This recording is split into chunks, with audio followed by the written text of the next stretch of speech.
Thank you for listening to Footnotes, a Fellowship Mosaic podcast. This is a space for us to dig deeper into Scripture, what is happening in our community and culture, and continue the conversations we start on Saturday nights.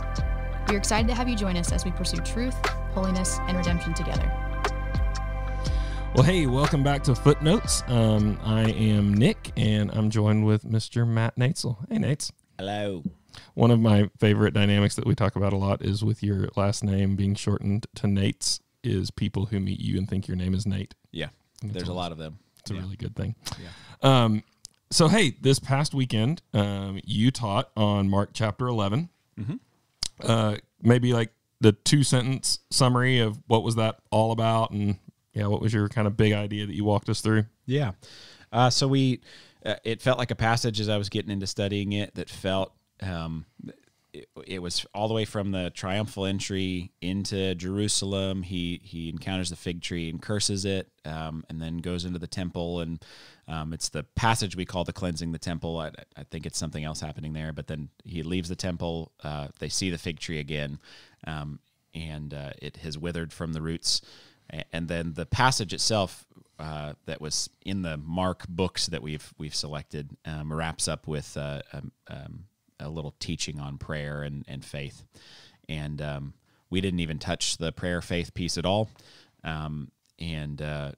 Frankly, the triumphal entry, we kind of hit the ground running on. We tried to get through that quickly because I personally had been wrestling with how I've seen the cleansing of the temple passage, the turning of the tables, be used a lot or be referred to a lot, and saw that there have been a lot of people that are like, that's my favorite Jesus, and I like the Jesus that turns tables. I like the Jesus that comes in at the end of time with a sword out of his mouth and eyes blazing like fire, and he cuts everyone down. And you're like, that's great.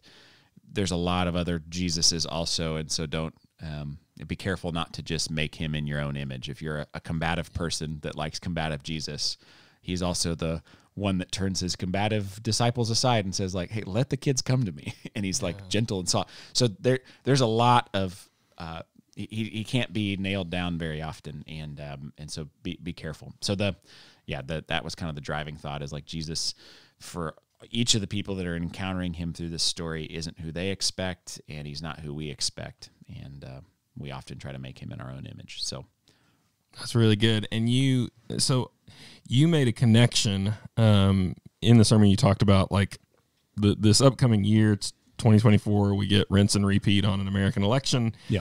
And the polarized nature of the country, and all the data and statistics say that the church is not immune. In fact, I read something a little while back that was a survey that said we have reached a point where people sort what church they go to more based on political affiliation than theological belief. So it used to be, I go to the Baptist church or the Methodist church because I believe in Baptist or Methodist theology. Yeah. And more when they survey people, what draws you to that church, what they're saying is essentially those people agree with my political ideology. Yeah. Which is, I think, a concerning thing for where we are as a country. Yeah. So you went to kind of making a connection about unity. What kind of took you down that train of thought? What about this passage took you in that direction? Yeah. So when he rides in and he enters the temple, he gets there the first night and the temple's empty, and so he leaves and goes to Bethany, and he comes back when the vivid picture that he wants to paint is going to be able to be painted, and he confronts. I think I took this from In the Steps of Jesus, and they kind of were laying out like there's far too many implications of what he's doing here, but there's a couple that rise to the surface, and it was the people are being financially extorted, so there's a lot of greed going on with both the money changers and the sale of the animals. That those are both good things that are being just turned poorly. There was a second layer, which, being on the spot here, I am scraping back to Saturday, which it should not be that hard to get back there. That they're this is hilarious. It's always a really exposing thing when somebody goes, hey, that thing you said in that sermon. I'm like, oh, what thing did I say? I don't remember. So it was financial extortion. It was the Gentile issue. excluding all nations. It was the kind of the nationalistic fervor of exalting the temple, and it was not recognizing the imminent destruction of the temple. And so, he's addressing all these things to the Jews, and the turn that I felt like the Lord kind of walked me through in preparation was, hey, Jesus comes again to his temple, and it's us. The temple is within us. The Holy Spirit is dwelling in us. Do you not know that your bodies are a temple? Out of 1 Corinthians. And so we have this this tension now where Jesus rode into town to the temple and confronted not the Romans, but the religious and the wealthy and those who controlled things. And will he not ride in also and confront us, the religious, the wealthy, that are we a doorway that lets people into encountering God, or are we a wall that keeps them out? And so just wrestling through what does that look like then if he's going to confront these same things in us.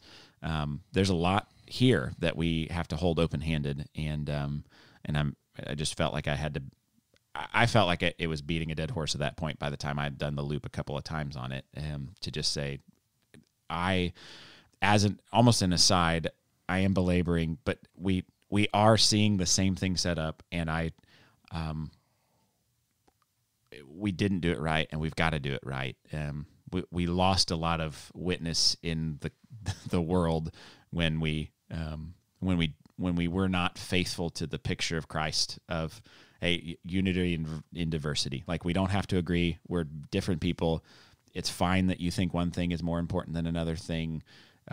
We're trying to abide by a very small pocket of doctrine that we all hold together dearly, that we can't let go of. A much larger pocket of things that are like, we need to find a way to work together and agree to disagree on these theological positions. And then a little further out is lots of other things, like all the personal preferences and political ideas. And there are some things in those that have a root all the way down into that center core, but a lot are just kind of out there in the periphery. And it's fine that you like to listen to one kind of music and I like to listen to another, and you like to watch a certain kind of movie and I like to watch a different one, and you like to be up late and I like to get up early, or whatever those dumb things would be. And those are bad examples, because the things that I listed there aren't the same as the other things that people hold so dear and core in their heart.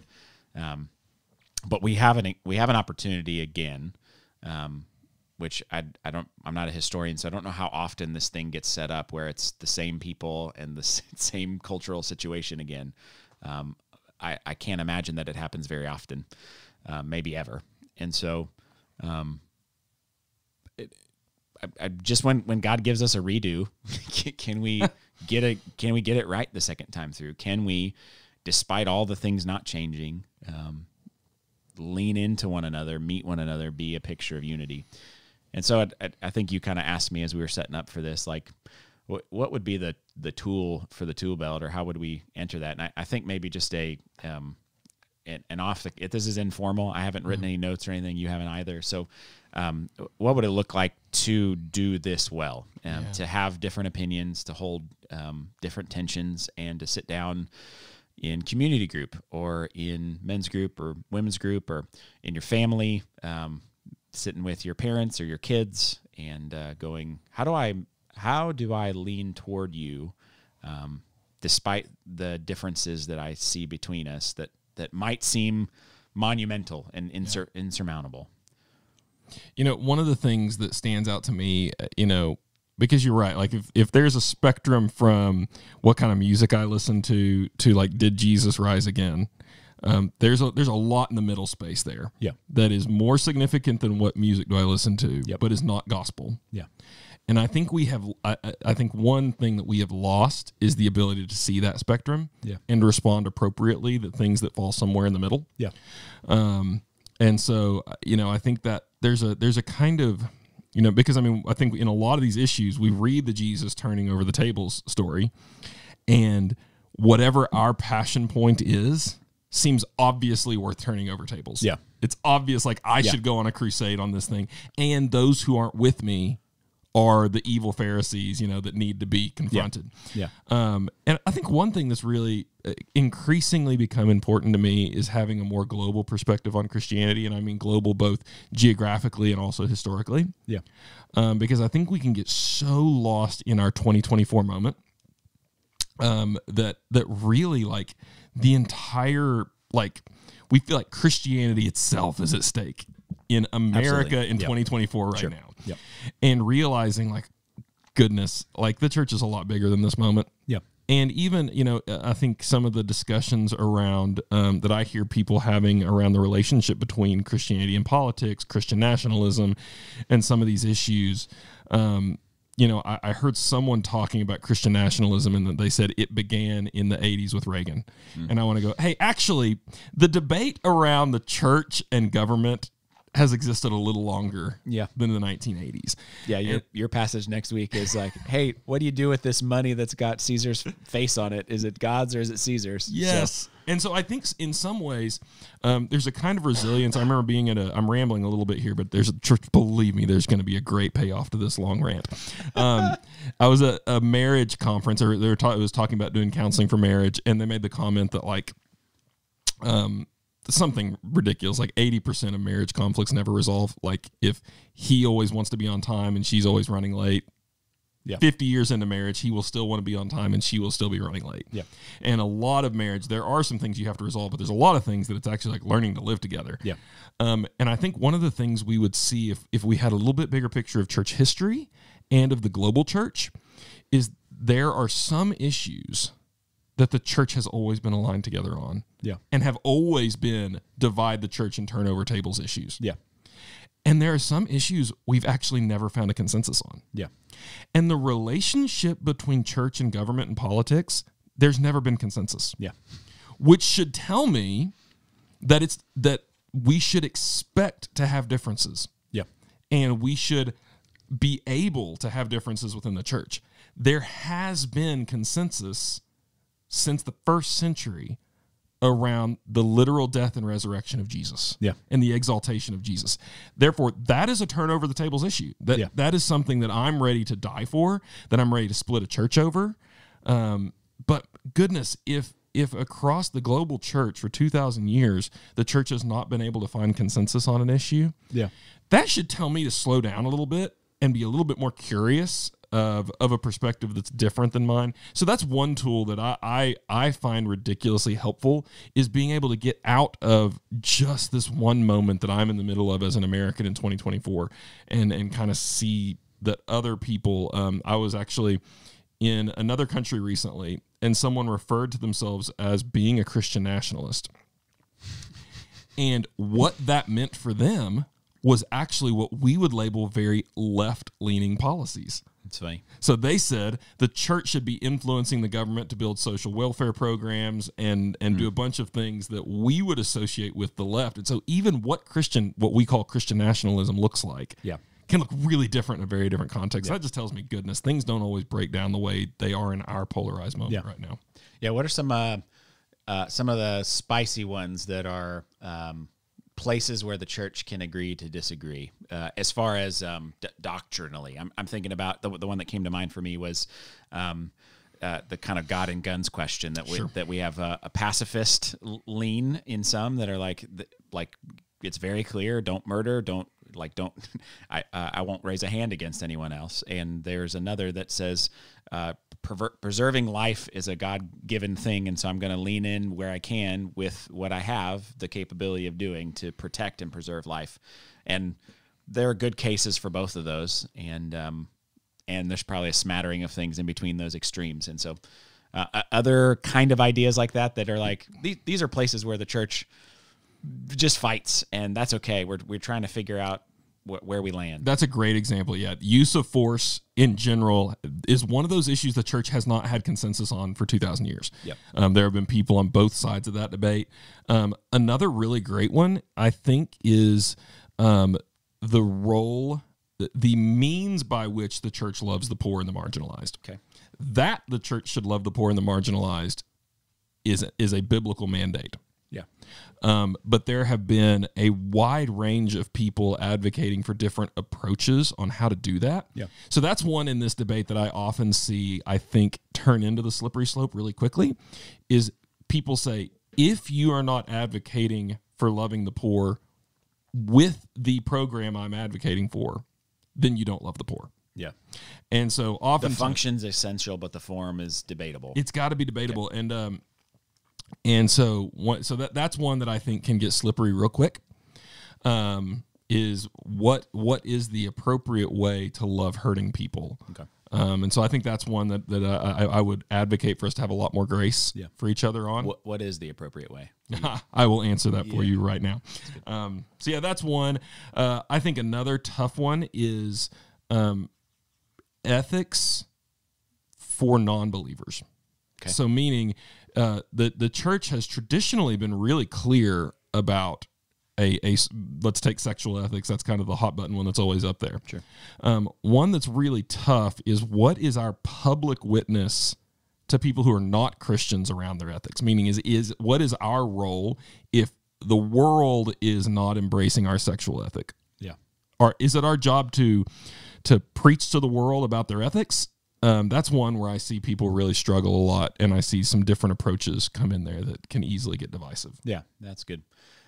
As a practical of that one, I remember when gay marriage was up for kind of the question was before the court, and I heard kind of two different views within Christendom that at least that I had access to, friends and family, and one leaning was it's secular government. So if the gays are afforded the same as the straights in marriage, and they're going to commit to something, and there's a tax break for that, okay, like I think we should either not have the tax break as marrieds, or they should, whatever.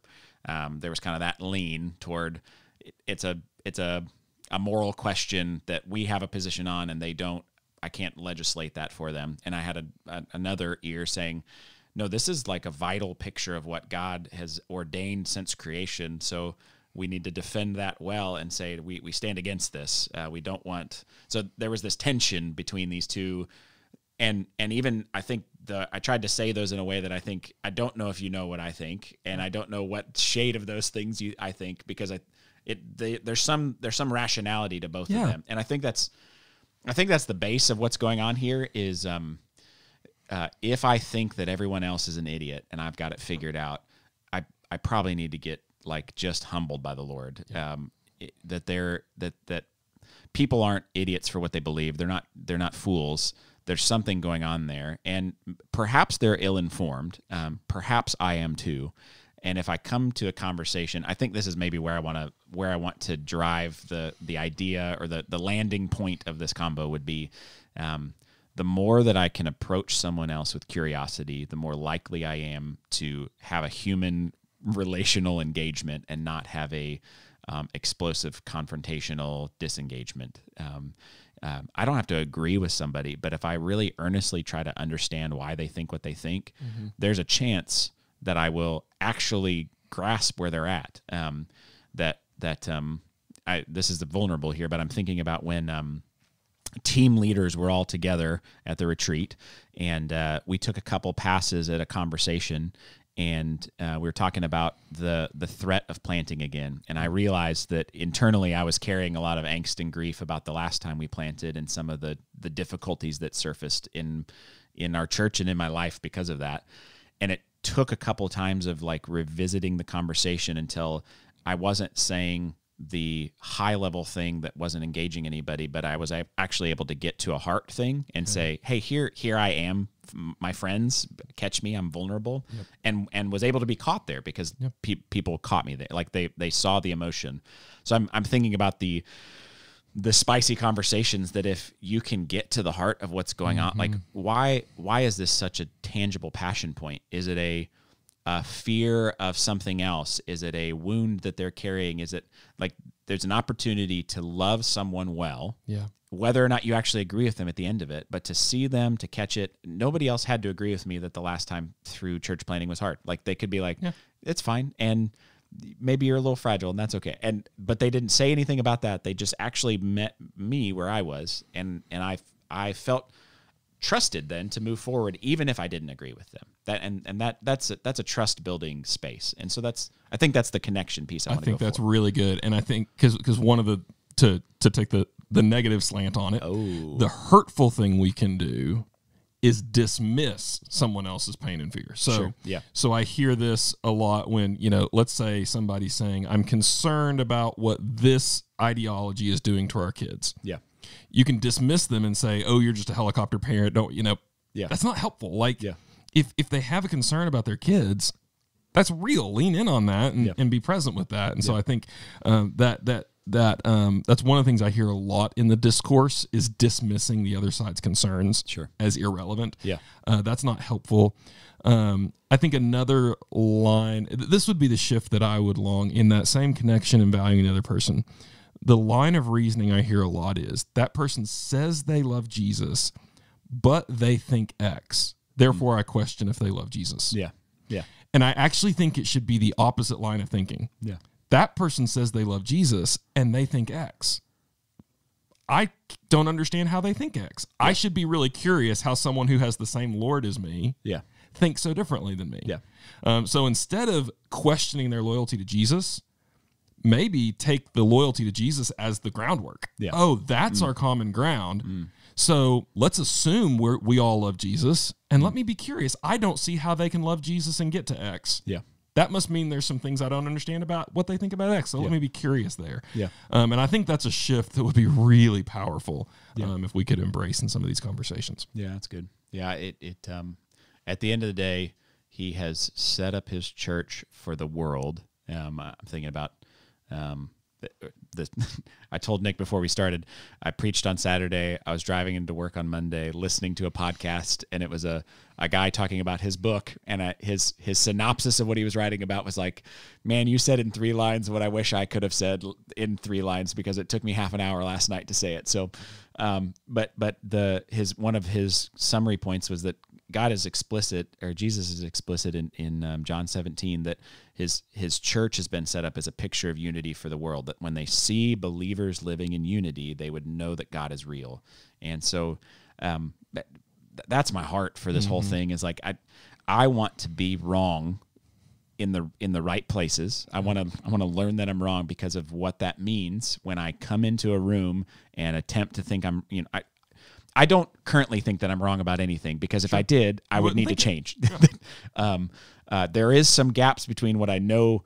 I know that I should work out more. I know I should eat healthier things. So I know some things that I don't do. So there's a gap between lived experience and belief. But there's nothing I think that I already know is wrong. But I also know that I've changed what I think a whole bunch of times. And even Saturday night, if there was some folks that came up after that, like, ask a good question, I'm like, that's good. And that nuances my heart a little bit. Even like I had, my first pass through that, writing that sermon was way spicier than what came out at the end, because I was considering all the people in the room, thinking, I want to hear you, and I want to be curious, and I want to see myself on the hook way more than I see anybody else in here on the hook. Because if I do, then that makes the space for you to put yourself on the hook too, and say, like, Jesus, where am I wrong? Help confront me.